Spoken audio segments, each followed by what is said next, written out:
Algae के या शैवालों के लेक्चर्स की कड़ी में आज हम लोग बात करते हैं रिप्रोडक्शन इन एल्गी या शैवालों में जनन। शैवालों में जनन जो है वो मुख्य रूप से 3 विधियों के द्वारा संपन्न होता है और वो 3 विधियां हैं वेजिटेटिव रिप्रोडक्शन, जिसको हम लोग कायिक जनन कह सकते हैं, एसेक्सुअल रिप्रोडक्शन या अलैंगिक जनन और सेक्सुअल रिप्रोडक्शन जिसे हम लैंगिक जनन कहते हैं। अब हम एक एक करके इनके बारे में पढ़ेंगे। आज के हमारे लेक्चर में हम लोग वेजिटेटिव रिप्रोडक्शन के बारे में ही बात करेंगे। अब हम आते हैं वेजिटेटिव रिप्रोडक्शन में। कायिक जनन के अंदर वो सभी प्रक्रियाएं सम्मिलित होती हैं जिसमें पादप का जो प्लांट का पार्ट है वो टूटकर अलग हो जाता है और जो टूटा हुआ भाग है उसमें कोई विशेष परिवर्तन नहीं होता और उससे नया प्लांट जो है वो विकसित हो जाता है। इस टाइप के जो प्रोसेस होते हैं इसको वेजिटेटिव रिप्रोडक्शन कहते हैं। एल्गी में कई प्रकार से वेजिटेटिव रिप्रोडक्शन होता है, जैसे कोशिका विभाजन या विखंडन द्वारा, जिसको हम लोग फिशन कह सकते हैं। इसके अलावा फ्रैगमेंटेशन या खंडन के द्वारा, हार्मोगोन्स के द्वारा, अपस्थानिक शाखाओं या एडवेंटिशियस ब्रांचेस के द्वारा, कंद के द्वारा, बडिंग के द्वारा या मुकुलन के द्वारा। ये कुछ टाइप्स हैं जिसके द्वारा एसेक्सुअल रिप्रोडक्शन एल्गी में संपन्न होता है। आइए अब हम इसके बारे में एक एक करके बात करते हैं। पहली बार जो टाइप है उसको हम लोग सेल डिवीजन कहेंगे। ये जो सेल डिवीजन है ये रिप्रोडक्शन का सबसे सरलतम जो मेथड है या विधि है और इसमें बहुत सारे जो यूनिसेलुलर या एक कोशिकीय एल्गी हैं, जैसे क्लमाइडोमोनास हैं, डायटम्स हैं या डेस्मिड्स हैं, उनमें सामान्य रूप से पाई जाती है।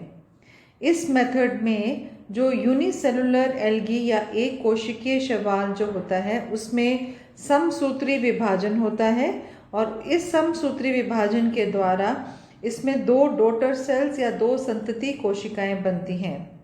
और इसमें क्या होता है, विभाजन से पूर्व जो कोशिका के मध्य भाग में एक कंस्ट्रक्शन या गहरा संकीर्ण जो है उत्पन्न होता है और वो धीरे धीरे कोशिका के अंदर की ओर बढ़ता जाता है और जिससे 2 जो कोशिकाएं हैं वो बराबर के 2 हिस्सों में विभाजित हो जाती हैं। तो इस प्रकार से जो डिवीजन होता है सेल, इसमें इसको हम लोग फिशन भी कहते हैं, इसके द्वारा एक कोशिका से 2 कोशिकाओं का निर्माण हो जाता है। इसको कई बार बाइनरी फिशन भी कहा जाता है। डायटम्स में, यूग्लिना में ये मेथड यूज़ किया जाता है। ये चित्र बाइनरी फिशन को दिखा रहा है। इसके बाद जो दूसरा मुख्य जो मेथड है उसको हम लोग फ्रैगमेंटेशन या खंडन कहते हैं। ये मुख्य रूप से जो फिलामेंटस एल्गी होती हैं, जिसको हम लोग तंतुल शैवाल भी कह सकते हैं, जैसे यूरोथ्रिक्स है, आपके सिलेबस में स्पायरोगायरा, ओडोगोनियम, ये इसके उदाहरण हैं। इनमें फ्रैगमेंटेशन के द्वारा जो तंतु होता है या जो फिलामेंट होता है ये छोटे छोटे खंडों में टूट जाता है और फिर प्रत्येक खंड या प्रत्येक सेगमेंट जो है वो वृद्धि करके कंप्लीट प्लांट का निर्माण करता है। इस प्रकार का जो मेथड होता है इसको फ्रैगमेंटेशन कहा जाता है। जैसे ये आपको स्पायरोगायरा का एक फिलामेंट दिख रहा है जिसके खंड अलग अलग हो गए और प्रत्येक खंड एक नया जो है प्लांट पूरा डेवलप कर सकता है। इसके बाद आता है हार्मोगोन्स फॉर्मेशन।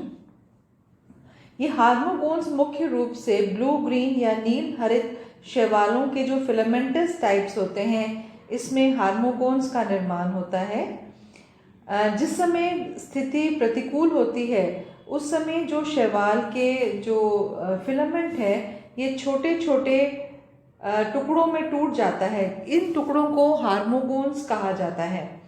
हार्मोगोन जो होता है वो कोशिकाएं के समान, उसकी कोशिकाएं एक समान होती हैं और जो ट्राइकोम का हार्मोगोन होता है वो ज़्यादातर हेट्रोसिस्ट के द्वारा, उसमें हेट्रोसिस्ट जो है वो एक सेपरेशन डिस्क का निर्माण करती है और इसके द्वारा ये टुकड़ों में टूट जाता है। और मुख्य रूप से ये जो मेथड है ये ब्लू ग्रीन एल्गी में पाया जाता है। हार्मोगोन्स के द्वारा इसमें रिप्रोडक्शन होता है।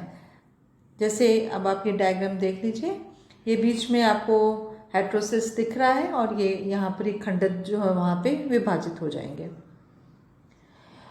इसके बाद ये जो हार्मोगोन्स होते हैं, कई बार जब ये ड्राई कंडीशन में होते हैं इनके ऊपर एक थिक वॉल भी पाई जाती है, उस समय इनको हार्मोसिस्ट या हार्मोस्पोर्स भी कहा जाता है। इसके बाद आती है ट्यूबर्स की बात।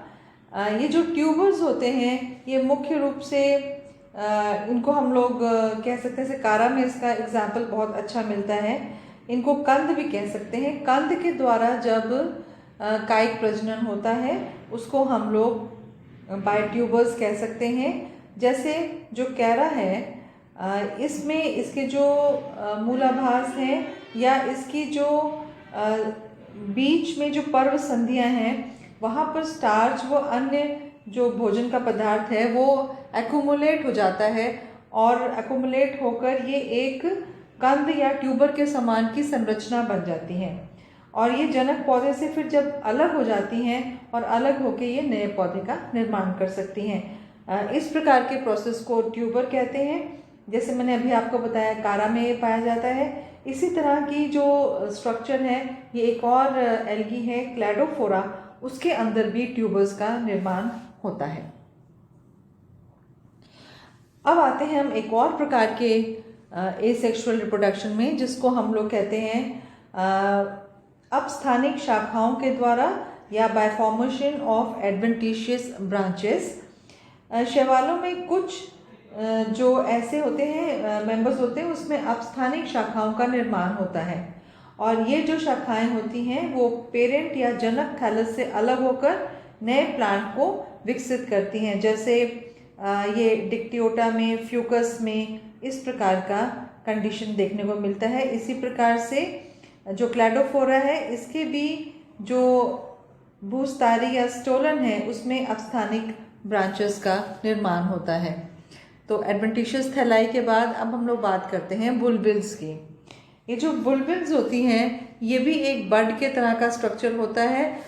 ये कारा के राइजोइड्स के ऊपर डेवलप होता है और ये जो बुलबिल्स हैं ये भी अलग होके एक नए पौधे का या एक नए एल्गी के प्लांट का निर्माण कर सकती हैं, थैलस का निर्माण कर सकती हैं। ये देखिए बुलबिल का निर्माण दिखा रहे हैं।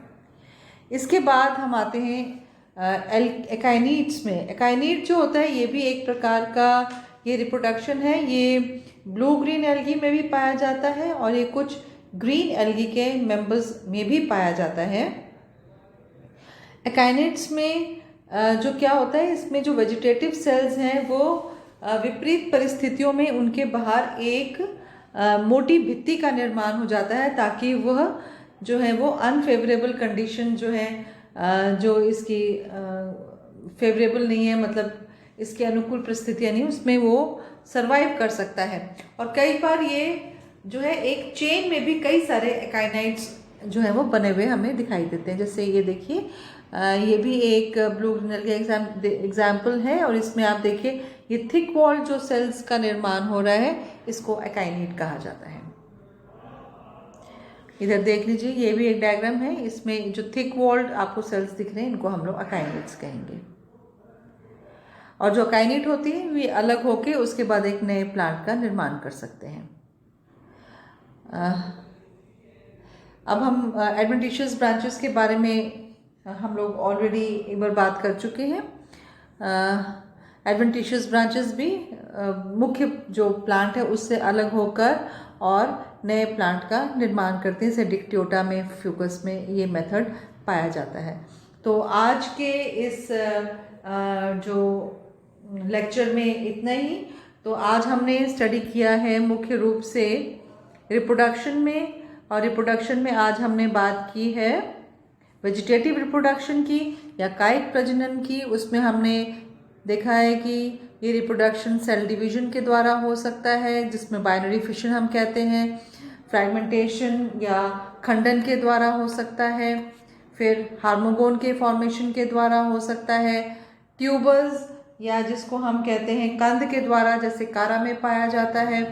एडवेंटिशियस थैलाई के द्वारा होता है, थैलस के द्वारा हो सकता है। इसी प्रकार से बुलबिल्स के द्वारा हो सकता है, एकाइनिड्स के द्वारा हो सकता है, फिर एडवेंटिशियस ब्रांचेस के द्वारा भी हो सकता है, जैसे कि जो ये अपस्थानिक ब्रांचेस बन जाती हैं और ये जब पृथक हो जाती हैं थैलस से तो नए प्लांट का निर्माण कराती हैं, जैसे डिक्टियोटा हो गया, फ्यूकस हो गया। तो आज के इस लेक्चर में इतना ही।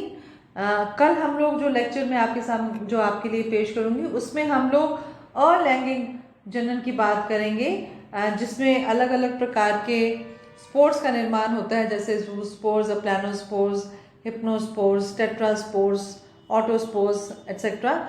और फिर उसके बाद एक लेक्चर में और आपके लिए लेके आऊँगी जिसमें हम लोग एल्गी में पाए जाने वाले लैंगिक जनन या सेक्सुअल रिप्रोडक्शन की बात करेंगे। तो इस तरह से जो रिप्रोडक्शन से रिलेटेड हमारे लेक्चर्स हैं वो 3 लेक्चर्स में मैं इसको कंप्लीट करूँगी, कायिक जनन, फिर अलैंगिक जनन और लैंगिक जनन। Thank you.